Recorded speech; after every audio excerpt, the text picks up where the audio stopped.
بنیان مجلس اعلیٰ شیخ قمری شیخ مختار علی تمام مرحوم ذاکرین و علماء و شاعر کرام انواع خان رسول خان بالخصوص علامہ خان العقی شاعر ذکی بھائی علامہ طارق جوہری علامہ سمیر اختر ڈاکٹر ریحان رضوی استاد سید جعفر حاجی فاروق حسین سید محمد یونس اور جتنے نام آپ کے ذہن میں علماء کے علماء کو سر سلام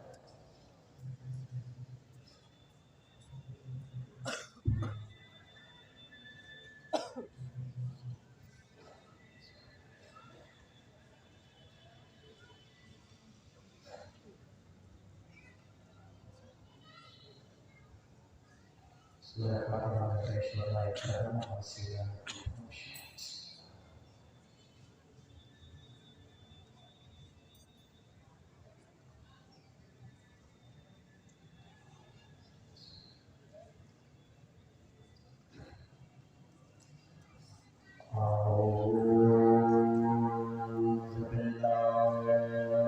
السميع العليم من الشيطان اللعين الرجيم بسم الله الرحمن الرحيم الحمد لله ذي العز الشامخ المنير ذي الجلال الباقي العظيم ذي الملك الفاخر القديم مالك الأملاك ومفلك الأفلاك مسخر الشمس والقمر مكبر الليل والنهار ومكبر النهار على الليل قاسم كل جبار عنيد ومهلك كل شيطان مريد رب الجنة رب الناس رب العالمين لا يزره صراط المستصرخين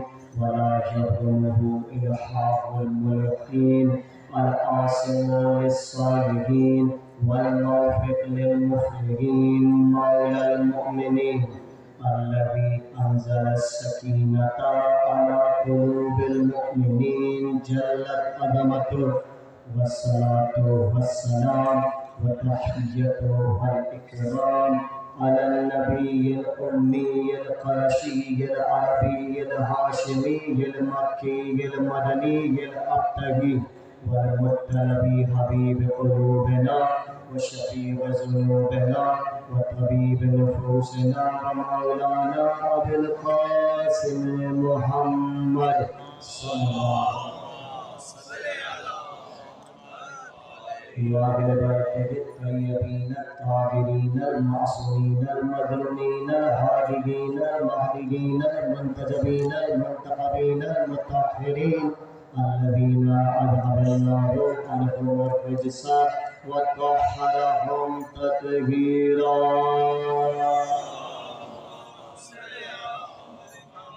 لعنة الله على أعدائهم أجمعين ومنكر فضائلهم ومصائبهم وحاسب حقوقهم من يومنا هذا إلى قيام يوم الدين أما بعد فقد قال الحكيم في محكم كلامه المتين وكتابه المبين وهو أصدق الصادقين وقوله الحق لأنه معلن الحق بالحق بسم الله الرحمن الرحيم ويقول الذين كفروا لست مرسلا قل كفى بالله شهيدا بيني وبينكم ومن عنده علم الكتاب السلام عليكم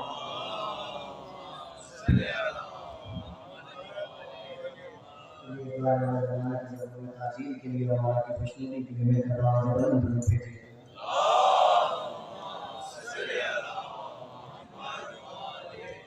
جیسا کہ آپ کو معلوم ہے کہ ماتمداری ہے اور بہت جلدی وقت گزر گیا ہے اور میرے پاس وقت کی کچھ کمی بھی ہے لیکن میں اپنے بزرگان اور دوستان کے سامنے اور جو بیٹھے ہیں اس گزارشات عرض کروں گا بڑی تیزی سے بولوں گا موضوع کچھ اور تھا کچھ اور کر رہا ہوں بڑی تیزی سے کچھ گزارشات آپ کی سماعتوں کے اندر کروں گا لیکن ایک گزارش آپ سے کر رہا ہوں، اور گزارش آپ ہی سے کی جا سکتی ہے، اور گزارش یہ ہے کہ فرش اللہ کے تقدس کو برقرار رکھتے ہوئے خالی جگہ کو پر کر دیجیے، اور آگے اگر تشریف لے آئیں گے تو اپنے آگے ایک بار ایک گروپ ہے محمد علیہ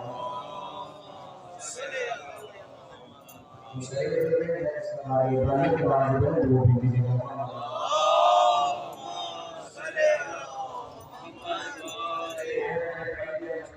رات کی آخری آیت ہے، اس کا مجھے آنا ہے لیکن دو چار دن میں تنظیم کے لیے آپ سے سماعت کرنا ہے. عجیب سی بات ہے اور بڑی ہی عجیب سی بات ہے، اور خدا کی قسم آپ نے عجیب کی بات ہے کہ کتابت کے لیے نہیں کہہ رہا.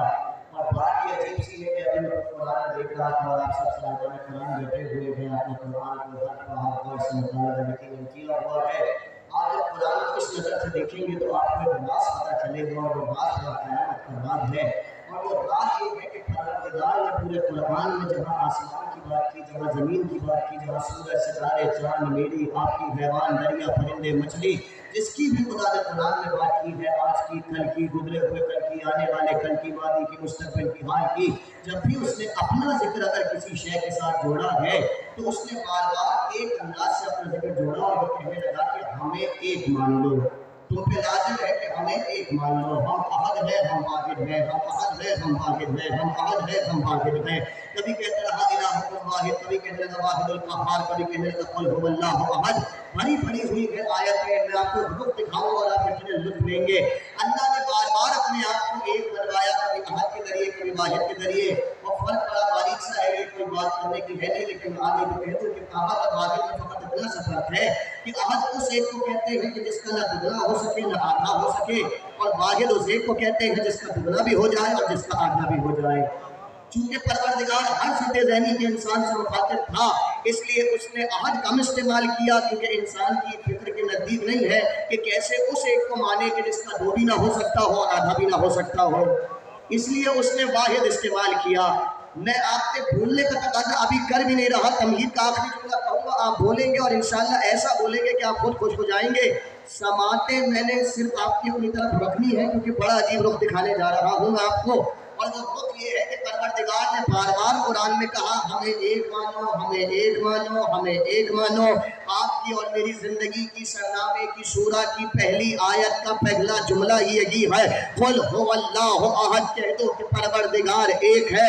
اور جب بچہ پیدا ہوتا ہے اور والدین اسے کچھ سکھاتے ہیں معرفت توحید کے باب میں، معرفت دین کے باب میں، تو پہلا سبق یہ پڑھاتے ہیں کہ پڑھو بچے 5 اصول دین ہے. پہلا ہے توحید، دوسرا ہے عدل، تیسرا ہے نبوت، چوتھا ہے امامت، پانچواں ہے قیامت. یعنی اللہ بھی بار بار قرآن میں کہہ رہا کہ ہمیں ایک مانو. ہمارے سرنامے کا ذکر بھی یہی ہے کہ اسے ایک مانا جائے. والدین بھی بچوں کو یہی سکھا رہے ہیں کہ ایک مانو. اب رخ میں جو آپ کو دکھانا چاہ رہا ہوں وہ یہ ہے کہ ہونا تو عقلاً یہ چاہیے تھا کہ پہلے یہ منوایا جاتا کہ کوئی ہے، بعد میں یہ منوایا جاتا کہ کتنے ہیں، مگر اس نے یہ نہیں منوایا. خدا کی قسم میں ذمہ داری سے عوامے کی طالب علمانہ ذمہ داری لے کر کہہ رہا ہوں کہ پورے قرآن میں اللہ نے فلسفیانہ منطقی دلائل دے کر نہیں منوایا کہ ہمارے وجود کو مانو.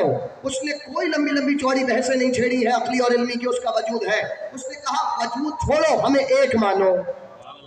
یہ کوئی عجیب و غریب سی بات نہیں ہے کہ پہلے تو وجود منواتے پھر منواتا کہ کتنا ہے. کہ نہیں، نہ ہم منوائیں گے اور نہ ہم نے منوانا ہے. کہ کیوں؟ کہ اس لیے کہ جب تم پیدا ہوئے تھے، آپ ذرا توجہ رکھیے گا، جب تم پیدا ہوئے تھے تو تم نے ذرا آسمان و زمین کا مشاہدہ کیا، ادھر دیکھا ادھر دیکھا، اوپر دیکھا نیچے دیکھا دائیں بائیں دیکھا. تمہیں یہ کس نے بتایا کچھ لمحوں بعد کہ یہ جو خاتون کھڑی ہوئی ہے جب تم روگے بلک بلک کے تو تمہیں یہ رزق دے دے گی؟ تمہیں خود بخود پتہ چل گیا. کیوں؟ کیونکہ تمہاری ایک قوت حسیہ تھی جو تمہارے فطرت میں آئی تھی، جو حوات خمسہ کے ساتھ ہے. ذرا سی مشکل بات میں تم نوجوان دوستوں کی نظر کروں گا لیکن لطف آئے گا، میری طرف توجہ رکھیے گا. قوت حسیہ جو کہ حوات خمسہ کے زیر دام ہے، اس نے تمہیں بتا دیا کہ یہ خاتون جو کھڑی ہے تم روگے تو رزق دے دے گی.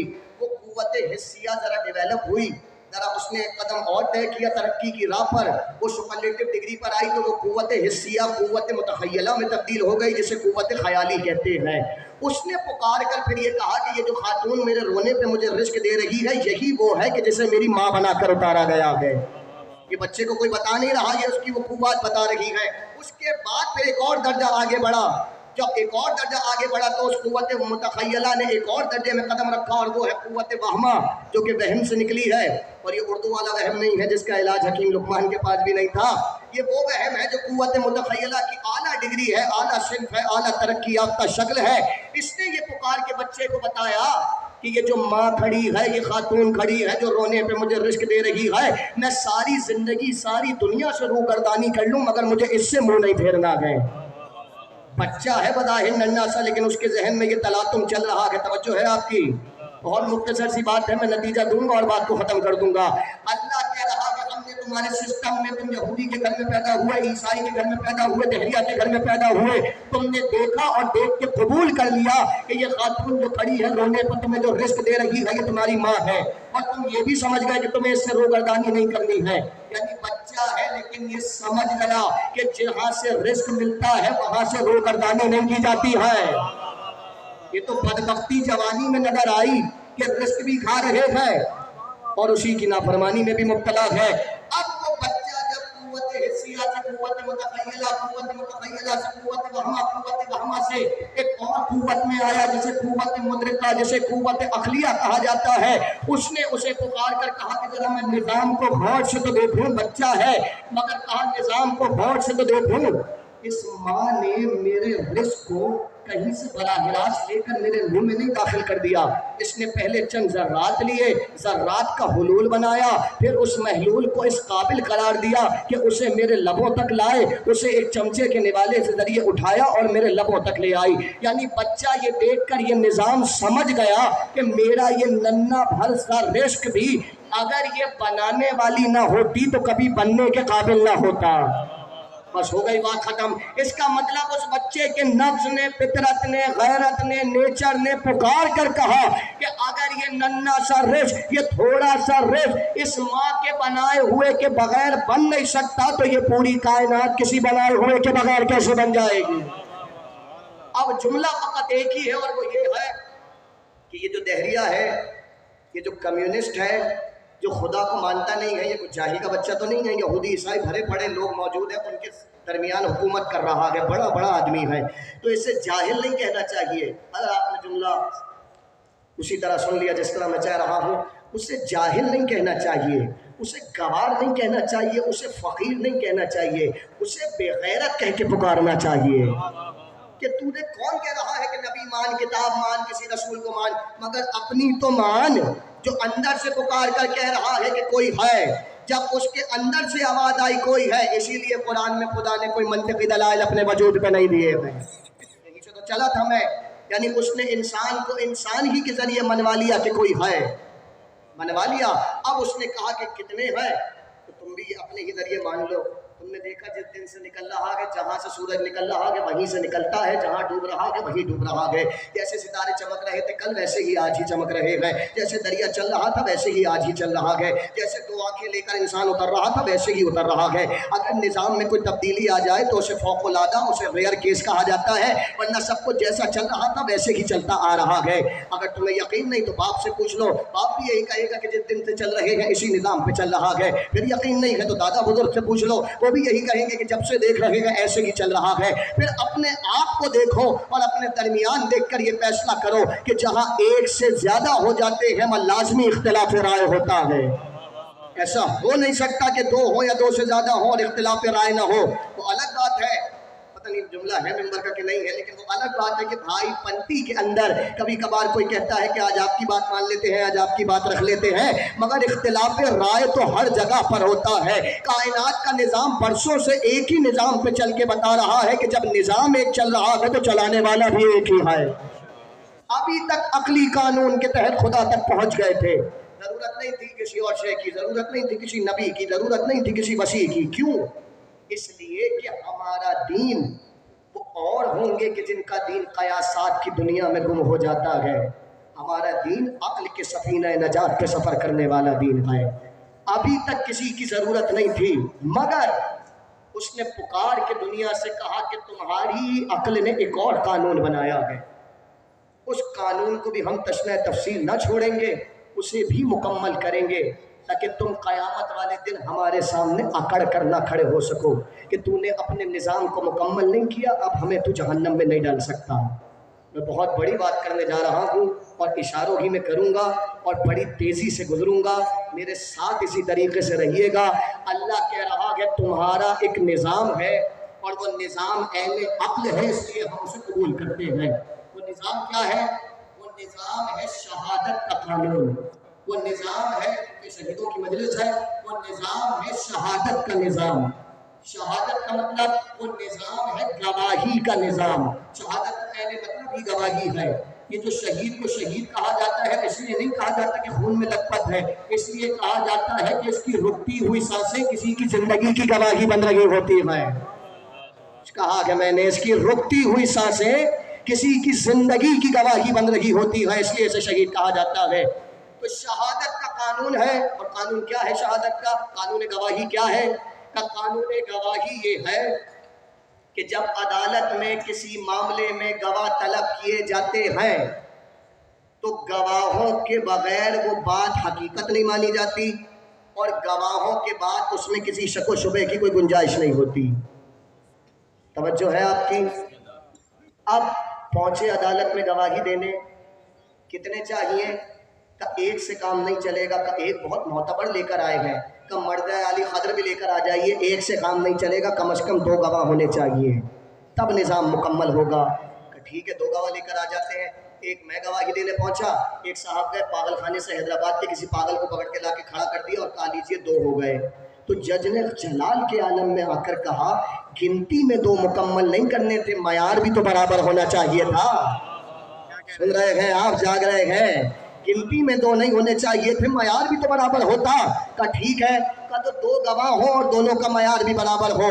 اب جب کہا تمہارا یہ قانون شہادت ہم قبول کرتے ہیں تو ذرا دیکھو تو صحیح، ہم نے اپنا بھی نظام یہی بنایا ہے تاکہ کوئی شک و شبہ کی گنجائش نہ ہو۔ ہم نے توحید کے لیے گواہ تیار کیا اور تم نے دیکھ لیا، جو ابھی پوری تقریر تمہید میں کی، تم نے دیکھ لیا کہ تمہارے اندر کا نظام کائنات پکار پکار کر کہہ رہا ہے کہ وہ ہے بھی اور وہ ایک بھی ہے۔ یعنی یہ پوری کائنات، یہ پوری عالمین، کبھی وقت ملا تو آپ کو عالمین سنائیں گے، یہ پوری عالمین، بس ایک جھلک سن لیجئے عالمین کی۔ علماء کہتے ہیں اپنے ذہن میں کروڑ لاؤ، کروڑ کو کروڑ سے ضرب کرو، اس نتیجے کو پھر کروڑ سے ضرب کرو، اس نتیجے کو پھر کروڑ سے ضرب کرو، تمہاری عقل پھٹ جائے گی، اللہ کے عالمین کی حد معین نہ ہو سکے گی۔ اتنے عالمین کا خدا اکیلا ہے وہ کہ جس کے بارے میں کہتے ہیں الحمدللہ رب العالمین۔ یہ تمام عالمین، یہ تمام کائنات مل کے اللہ کے اکیلے ایک گواہ ہے، اللہ کے اکیلے ایک گواہ ہے۔ اب اگر آپ محسوس کر رہے ہیں تو اگلا جملہ کہوں، اللہ کے اکیلے ایک گواہ ہے۔ جو نوجوان آنکھیں بند کیے ہیں ذرا کھول لیں تو میں کچھ کہنے جا رہا ہوں۔ اللہ کے اکیلے ایک گواہ ہے، پوری کائنات اللہ کی اکیلی ایک گواہ ہے۔ قانون شہادت یہ ہے کہ ترازو کے دونوں پلڑے برابر ہوں۔ ایک گواہ تو کائنات ہے، دوسرا کہاں سے لے کر آئیں گے جو اس کے وطن پہ پورا اتر جائے؟ اللہ اکبر، جو کائنات کے وزن پر اکیلا کھڑا ہو تو وزن برابر ہو جائے، کہ تمہیں پریشان ہونے کی ضرورت نہیں ہے۔ ایک پلڑے پہ عالمین کو رکھیں گے اور ایک پلڑے پہ اسے رکھیں گے کہ جس کے لیے پکار کے کہیں گے وما ارسلناک الا رحمۃ للعالمین۔